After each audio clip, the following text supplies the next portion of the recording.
Hello hello, कैसे आप लोग हैं? क्या हाल चाल है? और आज 11 जनवरी है और रविवार का दिन है। 11 जनवरी की पूरी खबरों पर आइए नजर डालते हैं, पूरी खबरों पर। तो देखिए, सबसे पहले इस तरीके से लाइक करें, सब्सक्राइब करें और घंटी को दबाएं। स्क्रीन पर आप लोग देख रहे हो भाई, इस तरीके से करना है, बेहद ही जरूरी है।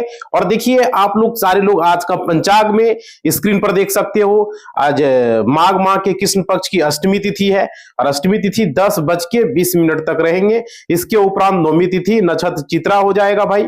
तो आप लोग कहीं भी जाने से पहले मोबाइल के स्क्रीन पर जरूर पंचांग को एक बार देख ले। पर डे हम पंचांग को लेकर आते हैं, आप लोगों के लिए जरूरी होता है। तो भाई लाइक करो इसी बात को लेकर के, सब्सक्राइब करो, घंटी को बजाओ। अगर सब्सक्राइब कर लिए हो तो बहुत बहुत धन्यवाद, घंटी को बजा लिए हो तो बहुत बहुत धन्यवाद। लाइक जरूर करना। और आज का इतिहास को देख सकते हो। 11 जनवरी 1966 को देश के पूर्व प्रधानमंत्री लाल बहादुर शास्त्री ताशकंद में रहस्यमय गतिविधि को लेकर, और 11 जनवरी 2001 में भारत और इंडोनेशिया के बीच पहली बार समझौता। स्क्रीन पर देख सकते हो इतिहास को और पंचांग को भाई। तो चलिए पूरी खबरें को एक एक करके देखते हैं। देखिए, अहंकार की चरम सीमा पर खमोई, ट्रंप पर साधा निशाना, कर डाली तानाशाह से तुलना भाई। देख सकते हो, खमोई ने कहा दुनिया के बारे में घमंड से फैसला करने वाला अमेरिका का राष्ट्रपति यह जान ले कि फिरौन या निमरूद मोहम्मद तानाशाह और अहंकारी शासकों के पतन का अहंकार के चरण पर हुआ है, उनका पतन होगा। यह खमोई अपने जो है एक्स अकाउंट पर उन्होंने पोस्ट किया। चलिए आगे खबरों को देखते। देखिए, बिहार में लुढ़केगा पारा, 25 जिलों में शीतलहर का अलर्ट है, 12 में घने कोहरे का भाई। देख सकते हो बिहार में शीतलहर जैसे हालात है इस सीजन में। पहली बार शुक्रवार को छपरा शीतलहर की चपेट में रहा। वहीं बक्सर, मुंगेर भीषण शीतलहर के बीच पटना, सहरसा, दरभंगा, अरवल शीतलहर में राज्य भर के अधिकतम तापमान गिरावट और न्यूनतम में थोड़ी सी बढ़ोतरी होते हुए दिख रही है। थोड़े से धूप के आसार भी नजर आ रहे हैं। चलिए आगे खबरें हैं। सुप्रीम कोर्ट ने सरकार और राजस्थान के शाही परिवार को लेकर के, देख सकते हो यह मामला जयपुर के शहरी इलाकों का है। फैली है जमीन का, यह जमीन पहले हथोई गांव के नाम से जानी जाती थी। आज इस इलाके में कीमती जमीन, स्कूल, अस्पताल और दूसरी जरूरी सेवाएं यहां पर मौजूद है भाई। तो यहां पर देख सकते हो। चलिए आगे खबरें देखेंगे, एक एक करके पूरी भारत की खबरें देखते हैं। देखिए, यहाँ पे यूपी में एसआईआर ने बढ़ाया बीजेपी का सिर दर्द, केंद्रीय नेतृत्व में अपने हाथों में। यहाँ देख सकते हो उत्तर प्रदेश में मतदाता सूची के एसआईआर के दौरान तो जो है शहरी इलाकों में बड़ी संख्या में नाम कटने के बाद जो है बीजेपी अलर्ट मोड में आ गई है। इसके बेहद गंभीर मानते हुए मिशन मोड में काम शुरू कर दिया है और पार्टी ने ओबीसी मार्च अध्यक्ष को लेकर के। चलिए आगे खबरें देखते हैं। यहाँ पे आतंकवाद के खिलाफ लॉन्च हो गया है अगला पीढ़ी का सुरक्षा कवच, जाने कैसे काम करेगा एनआईडीएस। देख सकते हो केंद्रीय गृह मंत्री अमित शाह ने एनएसजी का, नेशनल आईडी का जो है डेटा मैनेजमेंट सिस्टम शुरुआत किया है। गृह मंत्री ने इसे भारत के आतंकवाद विरोधी ढांचे को मजबूत करने का अगला पीढ़ी का सुरक्षा कवच बताया है भाई। तो देख सकते हो बहुत बड़ी खबरें। आगे खबरें हैं, सड़क पर आपस में बात करेंगे, गाड़ियां हादसों पर लगेगा ब्रेक, सरकार ने ले डाली है V2V टेक्नोलॉजी। देख सकते हो यहाँ पे व्हीकल टू व्हीकल टेक्नोलॉजी के माध्यम से गाड़ियां आपस में सीधे कम्युनिकेट कर सकेगी। इसके लिए किसी मोबाइल नेटवर्क या इंटरनेट की जरूरत नहीं होगी। सरकार इस तकनीकी को साल के अंत तक लागू करने की योजना बना रही है भाई। तो देख सकते हो ये बड़ी टेक्नोलॉजी देखने को मिल सकते हैं यहाँ पर। और आगे है हिमाचल के सिरमौर में खाई में गिरी बस, हादसे में बताया जा रहा है 14 लोगों की मौत भाई। देख सकते हो यहाँ पे हिमाचल प्रदेश से सिरमौर जिले में एक निजी बस 400 मीटर गहरी खाई में गिर गया। भीषण हादसे में अब तक 14 लोगों की मौत हो चुकी है और 1 दर्जन से यात्री घायल बताए जा रहे हैं। और यहाँ पे ये खबरें आ रही है शिमला के कुपवी से सोलन से जा रही थी भाई। आगे खबरें ये क्यूआई को लेकर के, क्यूआई कहती है विधानसभा में भावुक हुई सीएम रेखा गुप्ता का। आप देख सकते हो यहाँ पे दिल्ली विधानसभा में 9 जनवरी को जो है मुख्यमंत्री रेखा गुप्ता भावुक हो गई। उन्होंने कहा कि मेरी तरफ से गलती से जो शब्द निकले उसके मजाक बनाते हैं। उन्होंने आम आदमी पार्टी को घेरते हुए कहा इनको ये अच्छा नहीं लगता, एक महिला दिल्ली की मुख्यमंत्री है। सीएम ने नसीहत देते हुए कहा मुझसे बात तो गलती हो गई है भाई। तो ये बात है। देखिए चले आगे खबरें हैं। भारत बड़ी कुर्सी पर जा बैठा, अमेरिका को खटक गया। इंटरनेशनल सोलर अलायंस समेत कई यूएन संगठनों को छोड़ा। देखो अमेरिका ने धरती को बचाने की कोशिश में लगे अंतरराष्ट्रीय पैनल आईपीसीसी और भारत के अगुवाई वाले अंतर्राष्ट्रीय संगठन आईसीजे से खुद को अलग करना शुरू कर दिया। ऐसे में उसने 66 संस्थानों को छोड़ने का ऐलान कर दिया है भाई। तो ये खबरें आ रही है, इंटरनेशनल न्यूज देख सकते हो। चलिए आगे खबरें हैं आप लोगों के लिए यहाँ पे गवर्नमेंट सेक्टर के जॉब से रिलेटेड। भाई देखो आप लोग कमेंट करो भाई। देखो एमपीएससी ने जारी किया है 2026 का संभावित, देख सकते हो एमपीपीएससी ने वर्ष 2026 के लिए संभावित परीक्षा कैलेंडर जारी कर दिया है। तो state service, engineering, nursing, police, शिक्षक जो भी है, यहाँ पर 17 प्रमुख परीक्षाओं का संभावित कैलेंडर वहां पे जारी हो चुका है। तो आप लोग देख लेना। और देखो यूपी आरओ मुख्य परीक्षा की तिथियां संशोधित किया गया है, नोट कर लेंगे, नया शेड्यूल जो भी है देख लेंगे आप लोग।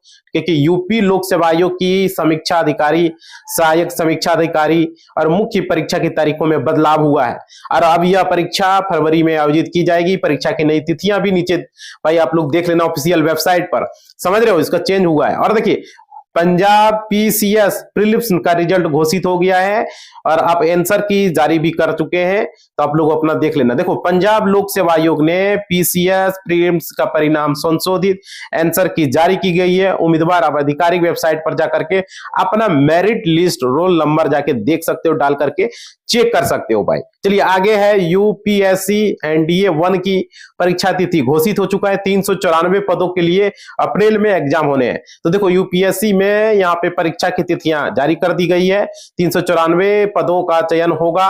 उम्मीदवार शेड्यूल भाई आप अपना ऑफिशियल वेबसाइट पर जाकर के देख सकते हो। ठीक है, आगे खबरें हैं। 1889 पदों पर आवेदन का आखिरी मौका है भाई। तो यहाँ पे 4 भर्तियां, फॉर्म 10 जनवरी अंतिम तिथि था। तो देख लेना डेट बढ़ा या नहीं।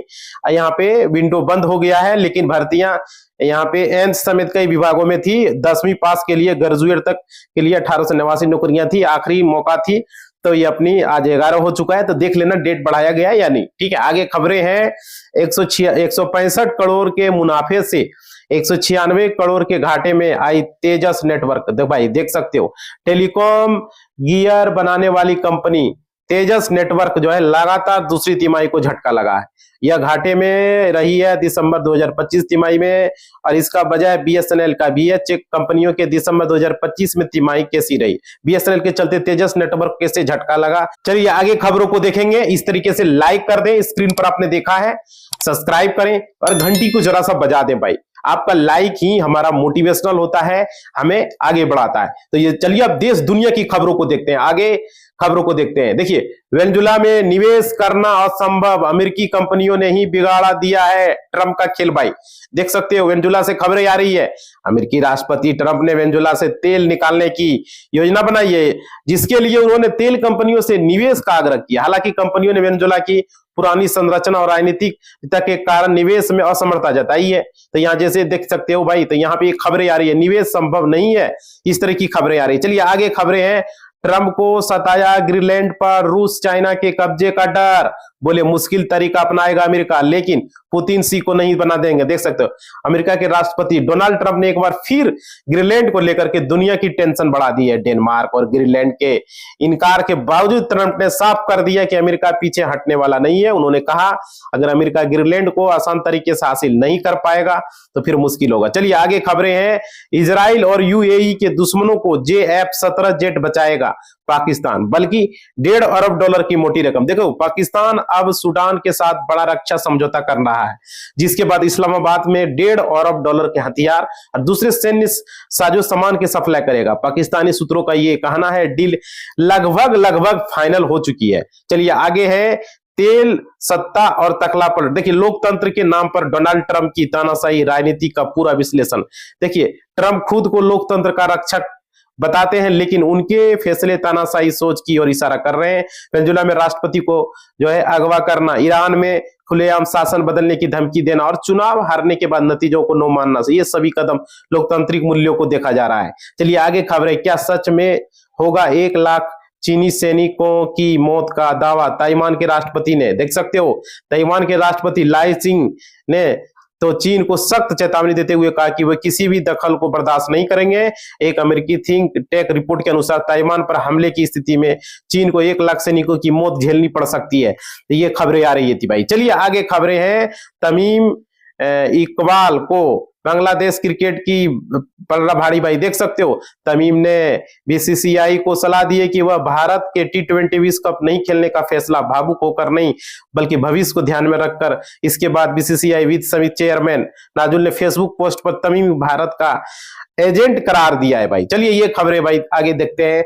आरबीआई गवर्नर का बैंकों को संदेश, बोले नियामकीय कार्रवाई मकसद किसी को सजा देना नहीं, सुधार करना। देखो बैंकिंग क्षेत्र के नियामक भारतीय रिजर्व बैंक ने देश के बैंकिंग और वित्तीय क्षेत्र के लिए एक सकारात्मक और सहयोग भरे नजरिए की वकालत की है। शुक्रवार को मुंबई में कॉलेज ऑफ सुपरवाइजर के तीसरे वैश्विक सम्मेलन में बोलते हुए आरबीआई गवर्नर संजय मल्होत्रा ने साफ किया है। तो ये खबर है। चलिए आगे, खाते में 25 लाख फिर भी इलाज के लिए नहीं मिला पैसा, शिक्षक की मौत के बाद बैंकिंग सिस्टम पर उठ रहे सवाल भाई, देख सकते हो। जमशेदपुर की सेवानिवृत्त शिक्षिका अंजलि बोस की 25 लाख रुपये बैंक खाते में होने के बावजूद समय पर इलाज न मिलने पर मौत हो गई। नॉमिनी न होने के कारण बैंक ने राशि देने देरी की, जिससे उनकी जान चली गई है। प्रशासनिक हस्तक्षेप के बाद पैसा पहुंचा, लेकिन तब तक बहुत देर हो चुकी थी। यह घटना बैंकिंग सिस्टम की ये जो है संवेदना को बताता है भाई, उसकी लापरवाही को बताता है। चलिए आगे, आईसीआई बैंक को लगाया चूना, 40 लाख लोन लेकर, देख सकते हो। यमुनानगर में एक दंपत्ति ने आईसीआई बैंक को फाइनेंस से 40 लाख रुपए लोन लेकर गिरवी रखे मकान को बैंक की अनुमति के बिना अपने बेटे के नाम ट्रांसफर कर दिया। लोन की किस्त रुकने के बाद बैंक ने सरफेसी एक्ट के तहत कार्रवाई शुरू की और यह धोखाधड़ी मामला सामने आया है। चलिए आगे, बरसों से बंद बैंक अकाउंट में पड़े पैसे, आरबीआई के इस पोर्टल पर चेक कीजिए, जानिए स्टेप बाय प्रोसेस। देखिए कई लोगों को लगता है कि अगर बैंक अकाउंट सालों से इस्तेमाल नहीं हुए तो उसमें पड़ा पैसा खत्म हो गया होगा। हकीकत यह है कि ज्यादातर मामले में पैसे सुरक्षित रहता है, बस वह अनक्लेम्ड की कैटेगरी में चला जाता है। ऐसे ही भूले बिसरे बैंक खातों को, जमा राशियों को पता लगाने के लिए आरबीआई का उद्यम जो है पोर्टल मदद करेगा, समझ रहे हो। तो यहाँ पर आप पता कर सकते हो आपके घर में किसी का अगर पड़ा हुआ है। आगे खबरें हैं, पहचान छिपाकर लोन लेने वाले के मामले में पुलिस ने शुरू की है जांच, खोले जा रहे हैं 150 से अधिक बैंक खाते भाई, देख सकते हो। बैंक ऑफ बड़ौदा में पहचान छिपाकर या पहचान बदलकर लोन लेने वाले में पुलिस खाते खंगाल रही है। बैंक अधिकारियों की ओर से 2 दिन पूर्व जो है यहाँ आवश्यक दस्तावेज उपलब्ध कराए गए। मामले बैंक अधिकारियों ने 48 खाताधारों पर मुकदमा दर्ज कराया है। तो देख सकते हो यहाँ पे ये खबरें आ रही है। चलिए आगे, रोहतास में बैंक अकाउंट किराए पर देकर फ्रॉड करते 2 साइबर ठग गिरफ्तार, 2 मोबाइल फोन बरामद किया गया है, देख सकते हो। रोहतास के डेहरी ऑन सोन में साइबर पुलिस ने 2 ठगों को, कुमार गौरव और नितेश राज को गिरफ्तार किया है। ये दोनों अपना बैंक खाते, एटीएम और लिंक सिम कार्ड साइबर अपराधियों के किराए पर दिए, जिसके बदले उन्हें पैसे मिलते थे। पुलिस मुख्यालय से मिली जानकारी आधार पर जांच करवाई, उनके 2 मोबाइल